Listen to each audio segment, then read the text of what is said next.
Nous invitons les hommes, nous invitons les femmes. Nous voulons que ces personnes nous aident. Alors qu'en réalité, c'est que tu voudrais comme aide. Aucun homme ne peut te l'accorder. Si tu invites un homme, il va échouer avec toi. Je répète la phrase pour celui qui va aller jusqu'à la fin de l'année. Je répète la phrase pour celui qui va finir cette année. Parce que tu en auras besoin jusqu'en décembre. Je dis, si tu invites un être humain dans cette affaire-là, peut-être même que c'est pour ça seulement que Dieu t'a envoyé ici ce matin, pour que tu entendes ça.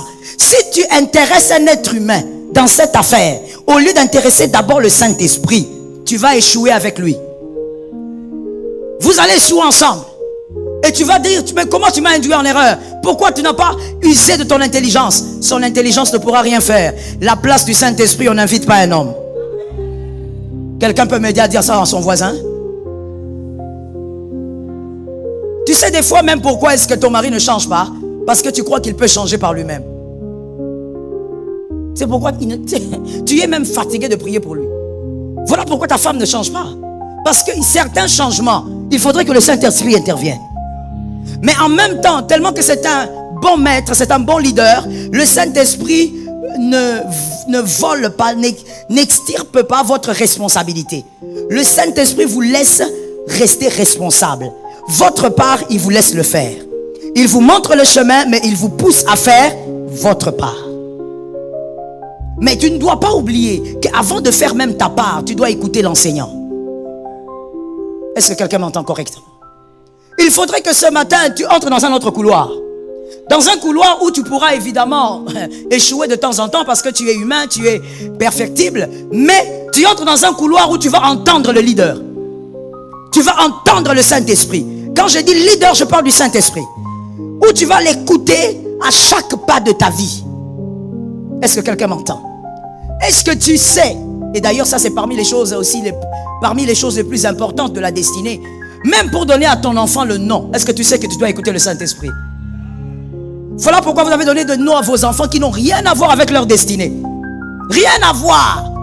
Mais comme vous voulez donner des noms un peu, selon vous, hein, des noms mignons, tu prends ton enfant, tu lui donnes le nom de Chouchouna. Chouchouna, alors que cet enfant-là est venu dans ta famille comme un libérateur. Dieu a mis une onction sur sa tête pour qu'il brise certains liens de famille. Toi, tu l'appelles Chouchouna. Pourquoi? C'est mignon. Tu prends le nom de ta maman, tu colles ça à l'enfant.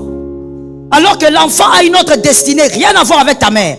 Toi, tu dis, j'aime tellement maman, il faut que je donne le nom de maman. Mon frère, fais les choses avec le Saint-Esprit. C'est comme ça que vous verrez certains enfants à certains âges, ils changent de nom. Il dit, non, Dieu m'a révélé que je dois m'appeler Pierre. Oh! Dieu n'a pas révélé. Le problème, c'est que le nom qu'on lui a donné n'a rien à voir avec sa destinée. Consultez le Saint-Esprit. Oh, je vais même dire plus que ça. Laissez le Saint-Esprit vous enseigner. Acte 3, 1. Acte 3, verset 1. Il est écrit, un jour Pierre et Jean vont au temple pour la prière de 3 heures de l'après-midi.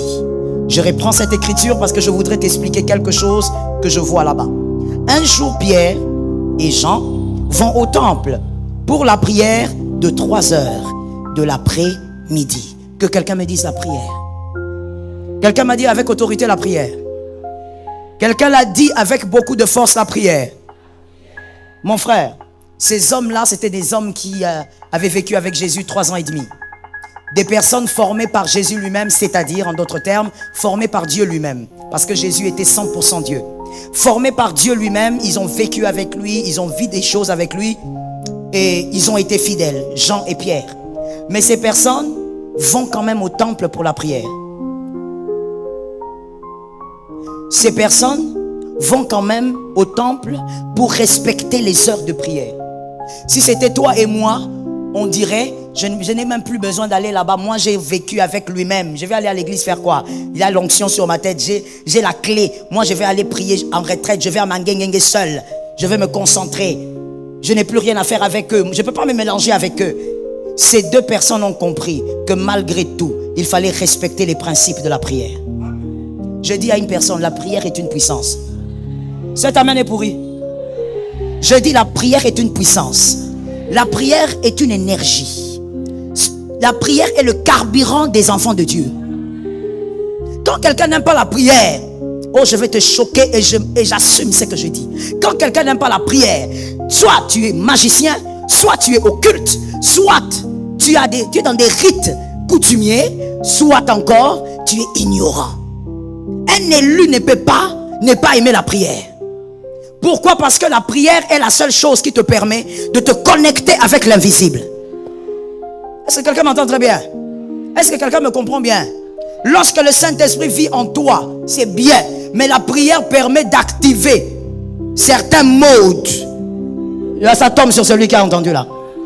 La prière permet d'activer certains modes. Comme dans ton téléphone, il y a des modes que tu actives des fois quand tu en as besoin. La prière te permet d'activer. Voilà pourquoi il y a des choses que tu vois seulement chez les autres. Tu lis dans les livres et tu dis, oh, le réveil. Oh, c'était puissant. Pourquoi moi je ne vis pas ça? Mais parce que tu n'aimes pas prier.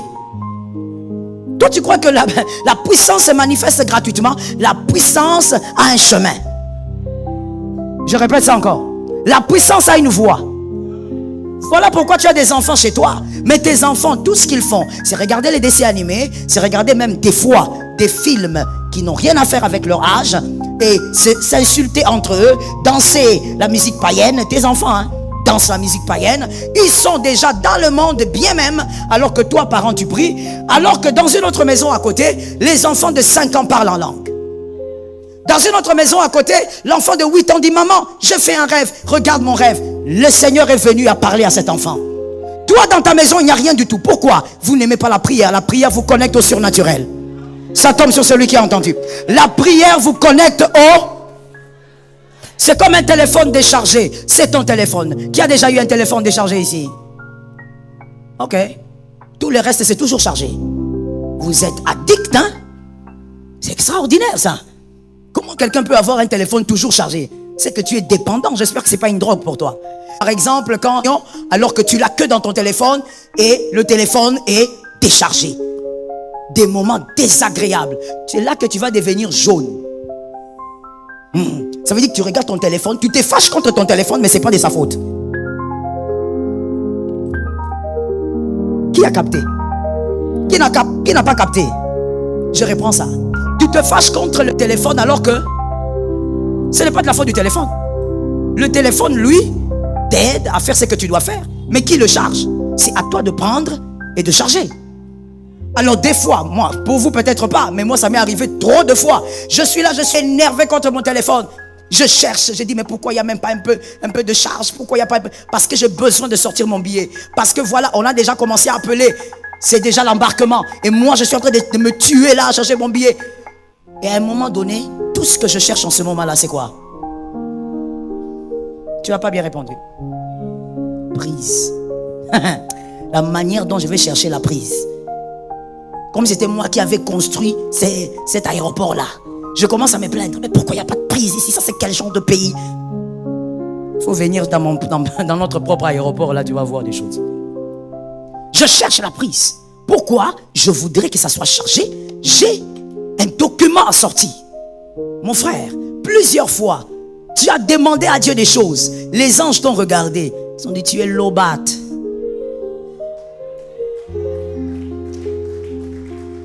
Tu entends mon fils Arish? Il faut avoir la connaissance, sinon tu vas commencer à crier alors que ça ne produira rien. Il faut avoir la connaissance. Tu es en train de dire à Dieu, Seigneur, ça fait 15 ans, le même sujet, tu pries pour ça comment? Le problème c'est que le Saint-Esprit ne voudrait pas que tu t'agrippes à un seul sujet pendant 15 ans. Il voudrait que tu te connectes à la prière. Tu es lobat, comment tu veux que le Saint-Esprit t'exauce? Comment tu veux que Dieu te donne? Tu n'as pas de charge. Les informations ne pourront pas passer, ne seront pas visibles. Aime la prière. Nous sommes dans un siècle où les gens préfèrent faire autre chose que de prier. Voilà pourquoi les chrétiens, vous êtes faibles. Voilà pourquoi la nuit, un mari de nuit va venir facilement. Il vient chez toi, il te touche toute la nuit et il te réveille, mademoiselle ou madame. Voilà, tu viens d'être avec un mari de nuit alors que tu es enfant de Dieu. Toi, comment tu peux avoir un mari de nuit? Ton mari ne comprend pas pourquoi tu n'aimes pas le lit. Mais si tu n'aimes pas le lit, c'est parce que tu es satisfaite dans tes rêves par un démon. Tu es là, monsieur. Tu dis non, moi je ne pêche pas, moi je ne fais pas ceci, moi je ne fais pas cela. Mais il y a une femme de nuit qui vient toutes les nuits. Tu te réveilles le matin, catastrophe. Et tu es toujours en train de dire, Jésus, sauve-moi. Il t'a déjà sauvé. Jésus, délivre-moi. Il t'a déjà délivré. Tu es lobat. Tu n'as pas de charge. Tu ne pries pas. Voilà pourquoi certaines choses t'atteignent. Celui qui prie, aucun mari de lui ne peut s'approcher de sa maison. Ça tombe sur la maison de celui qui a entendu quelque chose. Celui qui aime la prière. Mon frère, tu pries avant de dormir. À minuit, tu te réveilles. Tu mets un bon réveil là. Un bon réveil. Tu te réveilles avec détermination. Tu commences à prier. Tu allumes le feu. Mon frère, il n'y a aucun voleur de je ne sais pas quoi qui viendra dans ton rêve te voler quelque chose. Parce qu'il y a le feu. Le serpent a peur du feu. Peu importe sa taille, il a peur du feu. Voilà pourquoi il est dit aussi de Dieu, il est aussi un feu dévorant. Il dévore là où il passe. Lorsqu'il touche à un élu, l'élu est embrasé. Mais s'il touche au serpent, le serpent est brûlé. Ça tombe sur une maison. Que quelqu'un m'a dit, ma maison reçoit ça. Écoute-moi, c'est certaines choses, je tiens à te le dire par rapport à la prière. Celui qui prie a déjà la tête de Goliath. C'est sûr que tu vas témoigner, parce que la tête de Goliath, c'est le témoignage. Celui qui prie n'a pas peur des années qui passent. Il sait qu'il finira par témoigner. Une personne qui prie, c'est une personne qui finira par relever les défis de sa destinée. Vous savez, il y a des choses pour lesquelles vous venez voir les pasteurs. Écoutez, moi je ne suis pas contre le fait que le pasteur doit faire son travail, être un berger ou une bonne bergère, suivre les brebis. Mais écoutez, on n'est pas appelé à faire de vous des personnes addictes au pasteur. C'est pas ça notre travail. Alors je sais que dans la société en général, c'est ce qu'on fait de vous. Mais en tout cas, permets-moi de dire pour ici, parce que je ne suis pas le porte-parole des pasteurs. En tout cas pour ici, je ne suis pas là pour faire de toi une personne addicte à ma personne. Non, tu dois être capable de prier. Quand ça bloque, tu me cherches. Donne-moi 3 amens. Surtout vous les jeunes, là, il faut me donner les amens. Il ne faut pas faire semblant ici. Vous ne devez pas être addict aux hommes de Dieu.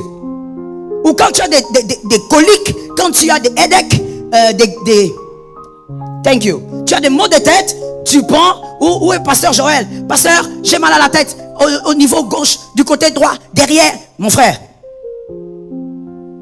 il est écrit, par ses meurtrissures, il est écrit, le pasteur est guéri ou vous êtes guéri? Pourquoi je ne vous entends pas? Vous êtes guéri, oui ou non? Alors soyez guéri. Tu peux même regarder ton fils qui tombe tout le temps malade et tu en as marre. Tu regardes l'enfant, tu dis ok, trop c'est trop, mets-toi là maintenant. Tu imposes la main et tu déclares la parole de Dieu. Tu dis reçois la guérison. Le Saint-Esprit vit en toi, la puissance du Saint-Esprit est en toi. Donc écoutez, il ne faut pas croire que nous sommes là toujours pour, dès qu'il y a un petit problème, tu cherches le numéro. Arrête de chercher le numéro, cherche plutôt la connexion avec le Saint-Esprit. Oh, je dis la connexion avec le Saint-Esprit. Je voudrais avoir des hommes de prière, des femmes de prière, des personnes quand ils commencent à carburer en prière, vous oubliez même qu'il avait commencé. Tu dois aimer la prière. Vous savez, lorsque moi j'ai remarqué une chose, et pas seulement chez moi, même auprès de beaucoup de personnes que j'ai eu à rencontrer, lorsque quelqu'un aime la prière, il passe moins de temps avec les gens. Quand tu es tout le temps avec tes amis, c'est parce que tu n'aimes pas la prière. Tes amis ont pris l'espace de la prière. Si tu pries beaucoup, tu n'auras pas beaucoup de temps pour tes copines. Est-ce que quelqu'un me capte? La prière vous permet donc d'avoir la tête de Goliath. La prière, celui qui aime prier, se retrouve aussi libéré automatiquement de certains jougs. Vous serez surpris de constater que vous aimez trop vous masturber, mais vous ne savez même pas quand est-ce que ça s'est arrêté. Et puis vous vous rendez compte que tiens, je ne me masturbe plus. Voilà, vous retrouvez en train de témoigner combien les jougs sont tombés. Que ça se passe dans votre maison. Vous remarquez que, oh tiens, j'étais impoli, mais comment ça s'est recadré? Oh tiens, j'étais arrogante, oh mais comment ça s'est recadré? La prière permet que certains vices tombent. C'est un feu. Aime la prière. Prie beaucoup seul. Prie en groupe, mais prie. Celui qui aime la prière se retrouve victorieux. Là où certains ont été éliminés, toi tu vas te retrouver victorieux. Sur certains couloirs, on a éliminé certaines personnes par les défis de la vie. La sorcellerie de famille, les condamnations de famille, les pactes ancestraux ont éliminé certaines personnes de certaines courses. Mais toi, tu vas te retrouver en train de vaincre. On se posera la question dans la famille, comment tu fais? Toi-même tu diras, je ne sais pas. Tout ce que je sais, c'est que je suis attaché à un Dieu. Lorsque tu pries, ce qui a fait pleurer les autres avant toi, toi tu vas passer en train de célébrer. Ça tombe sur ton premier-né. Ça tombe sur ton premier-né. Je disais, ça tombe sur le premier-né. Là où les autres ont été disqualifiés avec facilité, toi tu vas témoigner. Toi tu diras, oh regarde ce que Dieu a fait pour moi. Oh toi comment tu as eu ce travail là? Dans notre famille, personne n'est arrivé jusque là. Non, toi tu arrives et ton enfant ira au-delà. La prière. Quatrièmement, la prière. Celui qui aime la prière aiguise son esprit de discernement. Voilà pourquoi le Saint-Esprit vit aussi en nous. Il vit en nous parce que, comme je le disais tout à l'heure, il y a des choses que nous ne pouvons pas faire seuls. Nous avons besoin du Saint-Esprit. L'esprit de discernement s'aiguise pour celui qui aime prier, qui passe du temps avec le Saint-Esprit. Tu vas détecter le mal avant même que le mal n'explose. Regarde comment toi, très facilement, les gens te font toujours du mal. On te trahit toujours par les personnes qui t'entourent. Toujours c'est toi au fait. Le problème c'est quoi? Tu ne vois jamais le mal venir. Une sorcière vient là-bas avec son zèle. Elle te dit, oui, écoutez mon frère, je voudrais que tu me soutiennes dans la prière. Tu es là avec beaucoup d'amour. Oui, on va prier. Tu n'as aucun esprit de discernement pour voir que ça, c'est la sorcellerie. Tu ne pourras pas vaincre qu'avec ton intelligence. La sagesse ne suffit pas. Le discernement doit intervenir. Sur la terre des hommes, on a besoin du discernement. Est-ce que quelqu'un m'entend? Je me rappelle d'une période, j'avais l'habitude de prier pour ceux qui le voulaient à la fin des cultes. Et il y avait une dame qui venait toujours pour la prière. Et moi, évidemment, je priais pour elle avec beaucoup d'amour. Un jour, le Seigneur m'a dit, pendant le culte, il me montre cette femme. Il me dit, tu la vois, regarde ce qu'il y a en elle. Et je vois ce qu'il y a en elle. Et il me dit, attention, c'est un vase. C'est-à-dire que lorsqu'elle vient chez les hommes de Dieu, elle aime toujours aller dans les églises. Elle quitte d'église en église. Voilà pourquoi quand quelqu'un aime trop changer d'église, cette personne est aussi dangereuse. Il faut apprendre à rester là où Dieu t'a placé. Aide-moi à dire à ton frère, il faut rester là où Dieu t'a placé. Écoutez, une église, on ne la change pas comme une chemise. Non, ce n'est pas un pantalon qu'on change. Une église, c'est Dieu qui vous prend et qui vous colle là. Et je vais même vous choquer. Une église, ce n'est même pas vous qui l'aimez. Ce n'est pas votre choix. C'est Dieu qui s'organise et il vous place là. Quand Dieu vous place, restez là. Je parle ou je laisse? J'entends beaucoup de résistance. Est-ce que je dois parler ou je laisse? Une église, on ne la quitte pas à cause d'un homme. Non, mais ces frères-là, je suis venu à l'église, mais j'ai vu ce frère-là, moi je le connais dans le quartier. Mon frère, laisse ce frère-là impudique venir à l'église, peut-être que Dieu va toucher et il va changer de vie. On ne quitte pas une église parce qu'on vous a critiqué. Est-ce que je peux choquer? Est-ce que je peux choquer? Lorsque tu quittes une église parce qu'on t'a critiqué ou parce qu'il y a quelque chose qui te déplaît au milieu des fidèles, des frères et des sœurs, c'est un peu ridicule. Parce que cela revient à dire, je quitte ma maison parce que les maçons n'ont pas bien travaillé. La maison que toi-même tu as, la parcelle tu as achetée, tu as construit ta maison, tu veux la quitter parce que le maçon n'a pas bien taillé un mur. Tu veux quitter la maison, tu la laisses. Est-ce que ça a un sens? Je veux quitter ma maison parce que tel homme est venu me visiter, mais je n'ai pas aimé sa manière de parler. Alors j'abandonne ma maison. Ma femme, je te laisse dans la maison. C'est quoi ton problème? L'église est le lieu où Jésus te plante. Et quand il te plante, c'est pour mettre en toi ce qui est nécessaire pour ta destinée. Que quelqu'un m'a donné un amen. Quelqu'un a reconnu et m'a donné un amen.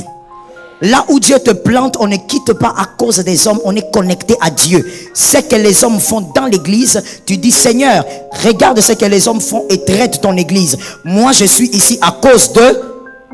Merci. Alors Dieu me dit, cette femme elle quitte les églises, elle va d'église en église parce que c'est un vase. Je dis au Seigneur, c'est quoi ça ce vase? Il dit non, c'est un vase qui vient pour profiter de l'onction des hommes de Dieu. Quand elle donne sa tête, que vous lui imposez la main, elle vous soutire quelque chose. Il m'a dit, n'impose plus la main à cette femme. Tu vas voir, elle va pas faire elle ne fera plus 2 cultes et quittera l'église. J'ai dit, ok. Ce jour-là, elle est venue. Elle s'est mise à genoux. Je n'ai pas imposé la main. J'ai parlé. J'ai fini. Elle est partie. Après, la séance prochaine, je fais la même chose. Après quelque temps, on m'informe, elle vient pas au culte. Elle vient pas au culte, pourquoi? Elle est malade, allez la voir si elle est malade. On va la voir, non, rien du tout. C'est juste que les pieds me faisaient mal, voilà, mais je viendrai. Mais ne vous en faites pas.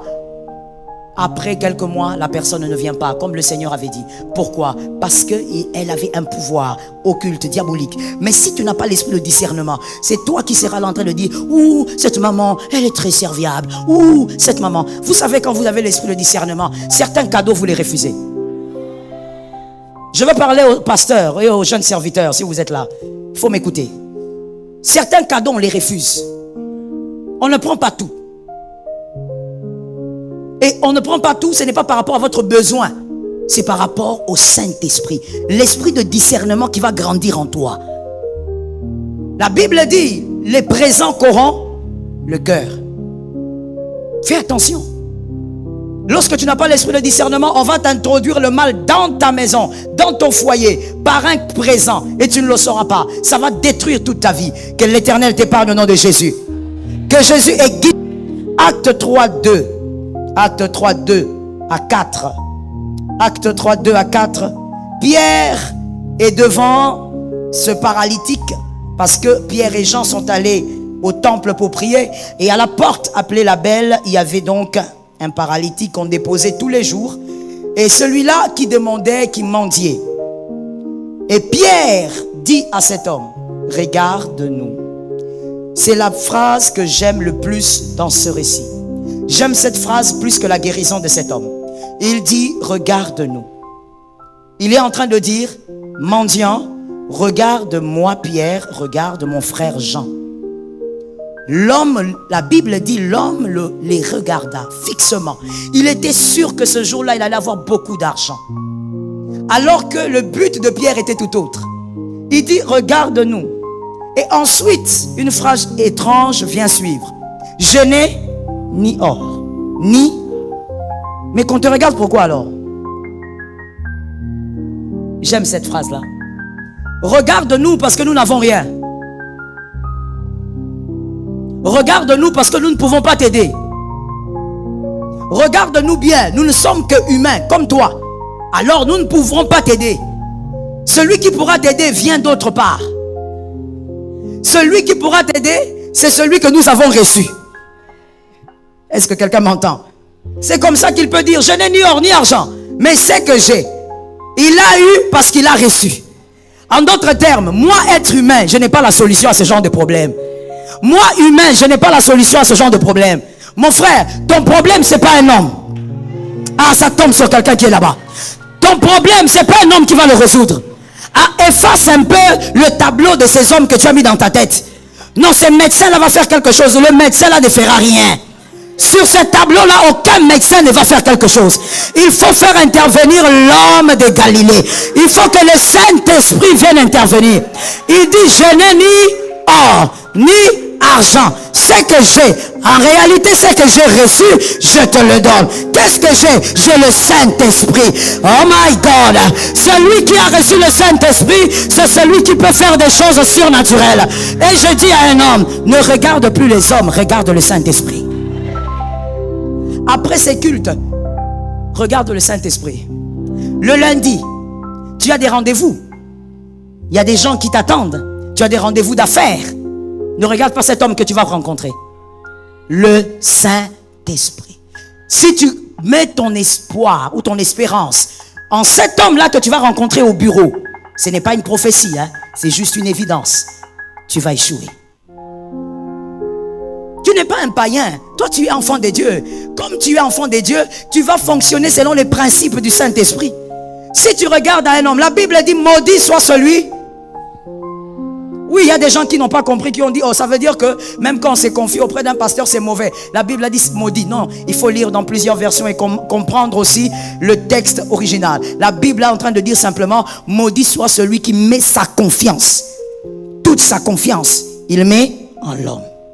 Si tu mets ta confiance en l'homme, l'homme te décevra. Pierre et Jean sont en train de dire, nous sommes comme toi. Regarde-nous bien. Regarde-nous. Tu nous as vus? Nous sommes comme toi. On ne peut rien faire. Mais il y a quelqu'un qui peut faire. Et lorsqu'ils ont donné l'ordre, lève-toi et marche, il s'est levé. Il ne s'est pas levé parce que Pierre avait parlé. Il ne s'est pas levé parce que Jean était là. Il s'est levé parce que Pierre avait donné. Qu'est-ce que Pierre avait donné? La puissance du Saint-Esprit que lui-même avait reçue. Cette affaire doit changer. Je parle du problème qui te tourmente là. Voilà. Cette affaire-là doit changer. Il y a une solution. Mais la solution commence d'abord par arrêter de croire que c'est un être humain qui pourra t'aider.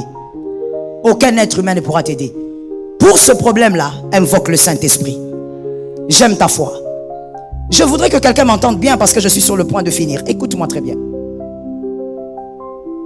La situation que tu vis, la situation compliquée, difficile, elle dépend du Saint-Esprit. Elle ne dépend pas de tes connaissances. Oh, j'entends l'Esprit me dire ça, ça appartient à quelqu'un. Elle ne dépend pas de tes connexions. Tu es en train de chercher quelqu'un pour te pistonner. Tu n'as pas besoin de ça. Tu n'as pas besoin d'un piston. Tu as besoin de te connecter au Saint-Esprit. Le Saint-Esprit peut te placer là où aucun homme ne t'a pistonné. Oh, moi j'ai déjà vu ça plusieurs fois auprès de mes fils spirituels. Il y a un qui m'a dit dernièrement, on m'a posé la question quand je suis arrivé dans tel bureau. Où est ta recommandation, ta lettre de recommandation? Il a dit, j'en ai pas. Il a dit, mais attends, tu vas bien? Tu peux pas arriver ici sans lettre de recommandation. Il dit, mais je n'en ai pas. Qu'est-ce que vous voulez que je vous dise? Je n'en ai pas.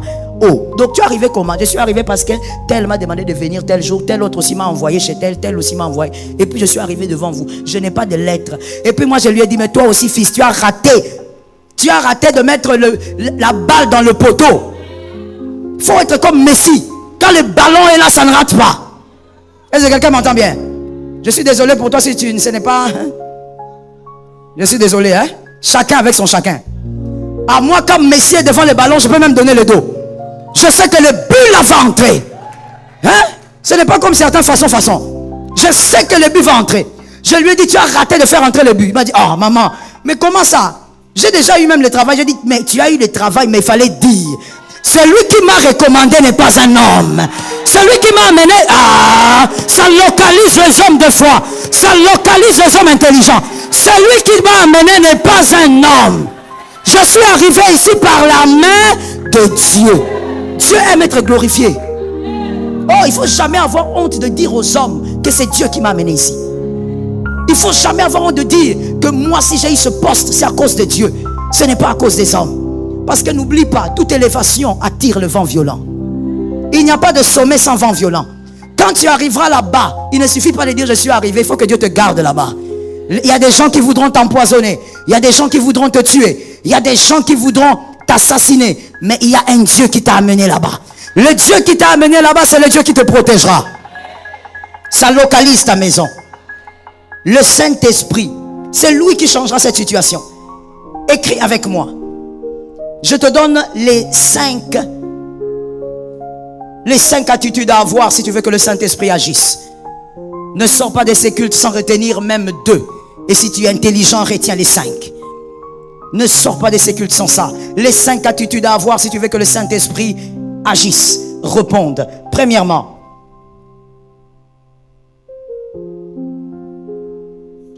la première attitude à avoir, tu dois lui parler de la situation avec confiance. Hébreux 11:6.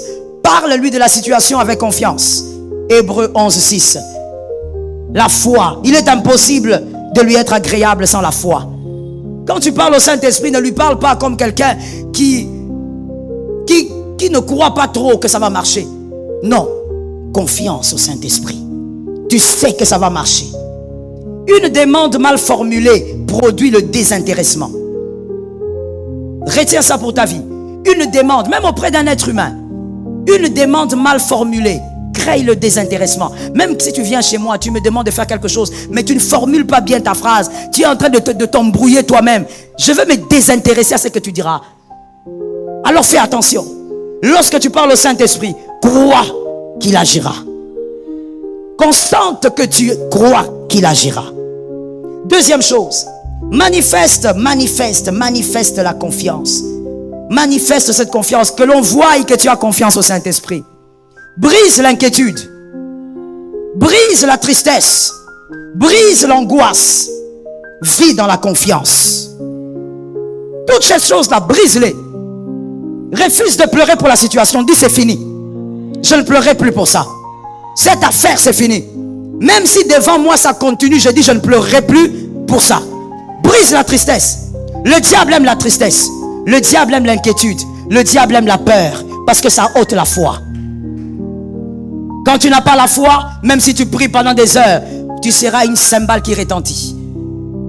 Alors brise ces choses. Que quelqu'un dise avec moi à partir d'aujourd'hui, le diable ne touchera pas à mes émotions. Tu vois quelqu'un qui est en train de prier, il pleure, mais ce n'est pas des larmes d'adoration, mais il pleure parce qu'il dit, Seigneur, moi vraiment c'est fini. Comment tu peux prier devant Dieu et tu dis, Seigneur, c'est fini? Devant lui, on dit, je sais que tu es capable.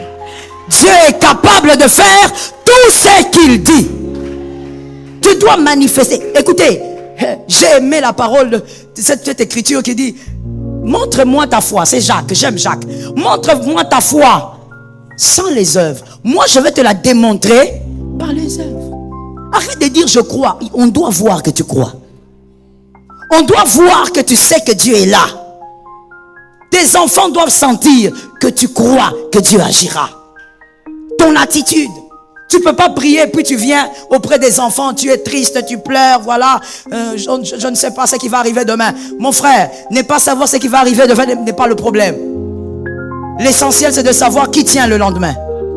Ça tombe sur celui qui a entendu. Mais oui, même moi là, nous tous, écoutez, on n'a pas besoin de savoir ce qui va arriver demain. Il y a beaucoup de choses qu'on ne sait pas. Et tant mieux, parce qu'il y a quelqu'un de plus grand que nous qui tient notre lendemain. Brise la tristesse. Troisièmement, soyez dans le feu de la prière. Comme je l'ai dit, il y a quelque chose qui ne marche pas, prie pour ça. Sois dans le feu de la prière. Les prières privées et aussi les prières collectives. C'est important de prier avec les frères. C'est important de prier à l'église. Lorsque nous avons des programmes à l'église, c'est important que tu puisses t'unir à ces programmes. Parce que c'est important d'allumer un feu collectif. Que quelqu'un me dise le feu. Je vais t'expliquer ça simplement. Comme 1 plus 1 égale 2, tu vas comprendre. Écoute. Pourquoi nous devons unir nos feux? Parce que ton feu, plus le feu de l'autre, fait un grand feu. Et il y a aussi une autre réalité spirituelle. Celui qui a un feu, parce qu'il a été humilié par son père comme David, son père Isaïe. Le feu de David n'est pas le feu de Joseph. Joseph, lui, n'a jamais été humilié par son père. C'est un, un fils à papa. Joseph a été toujours le chouchou de son père. Donc Joseph, quand il était chez son père, il n'avait aucun feu. Mais David, il avait un feu. Parce que lui vivait l'humiliation et il tenait. Le feu de David ne ressemble pas au feu de Joseph. Les types de problèmes que tu as eu ne ressemblent pas au type de problèmes que ta voisine a eu. Elle a vaincu des plus grands problèmes et elle a gardé le feu. Lorsque tu pries avec quelqu'un comme ça, tu te connectes à son feu. Et Dieu permet que son feu touche aussi ta destinée. Je dis à une personne, il faut aimer la prière qu'on fait dans une église. Donne-moi un amen. Là par exemple, on a un mois de prière à partir du 1er juin. Tu ne peux pas dire je vais manquer la prière parce que c'est un mois, je viendrai vers les 17. Mon frère, peut-être que c'est le premier jour que Dieu va permettre que ton feu s'associe au feu du frère et que ta situation change.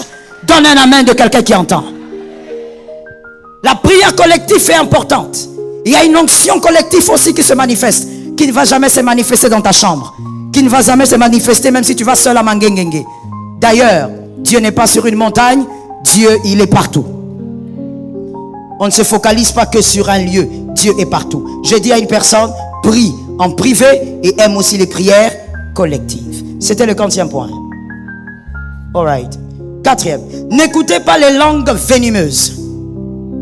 Fouillez ça. Les langues venimeuses. Des personnes qui sont toujours là pour te dire que ça ne marche pas jusqu'aujourd'hui. Des personnes qui te rappellent ton âge comme si tu as oublié. Tu n'as pas oublié ton âge. Que personne ne te rappelle ton âge. Je le dis devant lui qui aime te rappeler ton âge, qu'il m'entende moi-même dire ça. Qu'il arrête de te rappeler ton âge. Non, depuis là, tu as maintenant 42 ans. Je sais. Tu n'as pas oublié ton âge.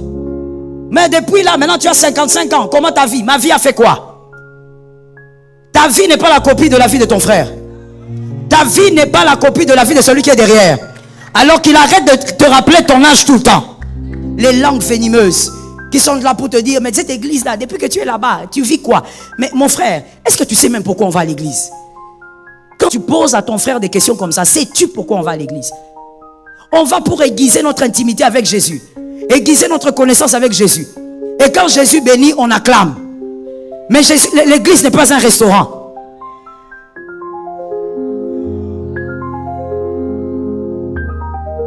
L'église locale n'est pas un restaurant. Là où tu vas et quand tu sors, on te demande, tu as mangé quoi? Tu as fait quoi dans ta vie? Ce n'est pas un restaurant. Jésus n'est pas notre serveur. L'église est le lieu où nous grandissons au milieu des frères. Et c'est la volonté de Dieu. Donc il faut arrêter avec ces langues venimeuses. Fouille-les. D'ailleurs, je vais mieux le dire, ne les fouille pas. Chasse-les. Parce que quand tu les fouilles, c'est comme si tu as peur d'eux. Tu n'as pas peur d'eux? Dis-leur, à partir d'aujourd'hui, toi et moi, on va se voir que le week-end. Oh, pourquoi? Pourquoi? Parce que tu as une langue venimeuse. Tu me dis des choses qui tuent ma foi. Quand toi tu viens me parler, tu viens toujours me rappeler combien je n'évolue pas, combien mon mari n'est pas bien, combien ma femme n'est pas bien, combien je ne mets pas au monde. Toi quand tu viens, tu m'amènes dans la tristesse, tu me remplis d'angoisse. Je veux te voir seulement une fois par mois. Est-ce que quelqu'un m'entend bien? Il faut être libre, mon frère, de dire à une personne ce que vous pensez avec politesse et respect. Mais il faut le dire. Je dis à quelqu'un, ne sois pas hypocrite. Je sens que là-bas ça va chauffer. Je répète, ne sois pas hypocrite. Les hypocrites, ne sois pas hypocrite.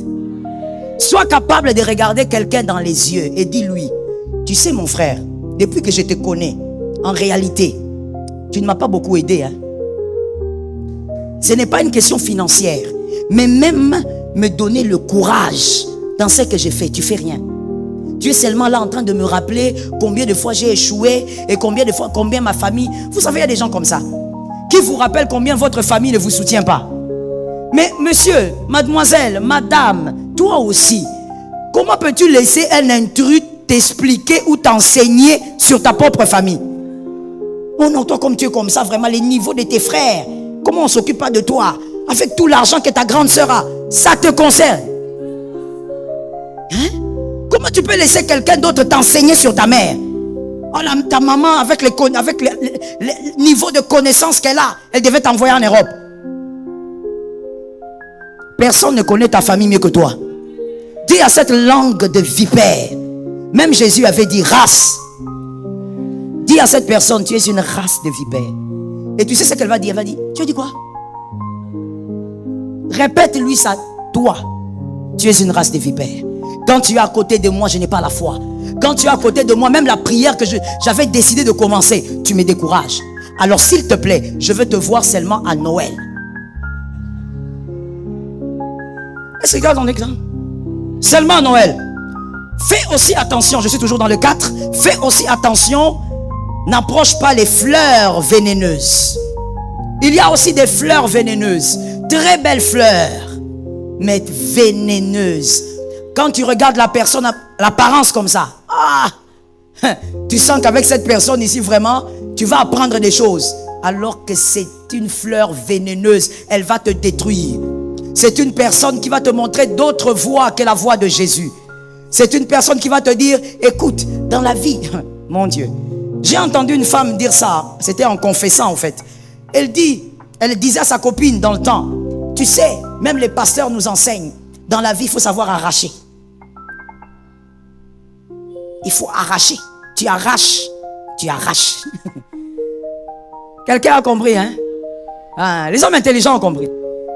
Il faut arracher. Il faut être violente. Là, elle dit à sa copine. Et c'est elle qui est venue se faire confesser chez moi des années plus tard. Il faut arracher. Il ne faut pas attendre. Et puis, il faut être comme Esther. Si Vashti n'est pas là, viens t'asseoir. Tu vois la femme là du voisin là qui sort toujours faire les jogging en culotte. Vous aussi les hommes mariés. Faites votre jogging avec votre pantalon s'il vous plaît. Vous nous compliquez la situation. Le voisin là qui sort avec sa culotte qui fait le jogging. Tu as vu, sa femme c'est Vashti. Toi tu es Esther. Mon Dieu, je ne savais pas qu'à l'église, on créait aussi des évangélistes de ces gens-là. Elle a évangélisé en ordre et en désordre sa copine. Sa copine a dit, oui, oui, c'est vrai. Moi, c'est Esther. Elle, c'est Vassi. Je vais aller prendre mon mari. Elle a usé de toutes les techniques diaboliques. Et elle est sortie avec l'homme d'autrui. Et cet homme a pris cette fille comme deuxième femme. Et la copine, maintenant, des années plus tard, elle vient se repentir dans mon bureau. Moi, je dis, maintenant, ta copine, là, elle est où? Non, elle est toujours mariée. Je dis, maintenant, tu vas faire quoi? Parce que tu l'as induise en erreur. Elle vit dans le péché. Elle a détruit le mariage de quelqu'un. La femme, là, a pleuré. Mon frère, écoute-moi bien. Reste dans l'équilibre et reste dans la vérité. Est-ce que quelqu'un m'a bien entendu? Il y a des personnes, soi-disant vos amis, mais qui vous entraînent vers un chemin obscur. Reste dans la vérité. Et je dis à une âme, fils et fille de Dieu, à un certain moment, à un certain degré, il y a un psychologue qui dit qu'à un certain degré, tout le monde est influençable. Mais moi, je viens maintenant te dire, je suis d'accord avec lui et je te dis, même à ce degré-là, fais attention. Il ne faut pas être trop influençable. On t'amène à gauche par des copines, on t'amène à droite. Sois toi. Garde ton identité et reste dans la parole. Cinquième et dernière chose, donne des semences jusqu'à l'accomplissement. Ça localise un frère. Donne des semences jusqu'à l'accomplissement. Ne sois pas comme Anne. Anne a perdu le temps. Elle a retardé Samuel. Parce que tous les jours, elle allait au temple, mais elle ne donnait pas la sémence qu'il fallait. Le jour qu'elle a donné la sémence qu'il fallait, elle a dit, mon fils deviendra le tien. Anne a eu son enfant. Ne te mets pas en retard. Et je dis à quelqu'un d'autre, ne mets pas non plus Dieu en retard. Comme Abraham. Vous voulez l'écriture? Ok. Pour Anne, prenez 1 Samuel 1, 11 à 12. 1 Samuel 1, 11 à 12. Pour Abraham, prenez Genèse 18, 6 à 15. Genèse 18, 6 à 15. Abraham a mis en retard la précision de sa visitation. Pourquoi? Il écoutait Dieu, mais il ne donnait pas de sémence. Le jour qu'il a donné la sémence, Dieu a précisé. Au nom de Jésus de Nazareth, écoute ce secret.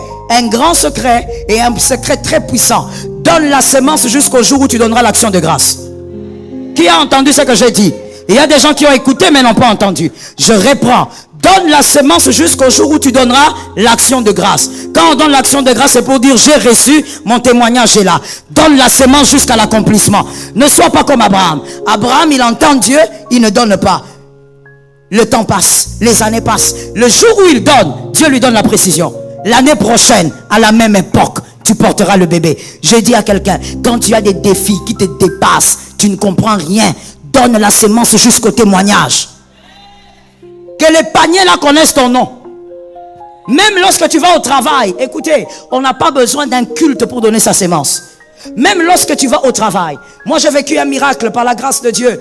À une certaine époque, sur la vie de l'un de mes petits frères, j'ai vécu un miracle de guérison face à une maladie incurable.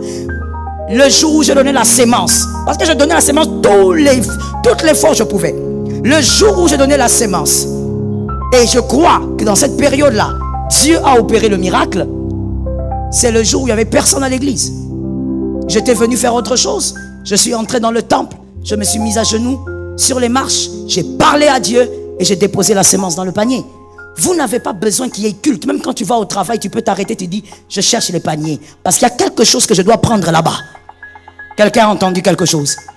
Tu sais qu'il y a quelque chose que tu dois aller chercher à Gombe. Et cette chose-là ne doit pas te rater. Tu ne peux pas passer ton église sans comprendre ces mystères. Tu entres, tu déposes dans le panier, tu parles. Et tu dis, Jésus, quand je remonterai dans les embouteillages là de 16 heures, que je remonte avec le témoignage. Tu donnes la semence jusqu'à l'accomplissement. Lorsqu'on fait ces choses, le Seigneur va précipiter même la précision de ton miracle. Je prophétise sur quelqu'un, le Saint-Esprit est ton seul recours. Je reprophétise, le Saint-Esprit est ton seul recours. Il n'y aura pas plus grand que le Saint-Esprit. Il n'y a pas plus fort que le Saint-Esprit. Aucun n'est capable comme le Saint-Esprit. Et le Saint-Esprit va t'apprendre à te focaliser sur lui. Lève tes deux mains. Tu as des problèmes, je le sais. La Bible dit, recommande ton sort à l'Éternel. Mets en lui toute ta confiance et il agira.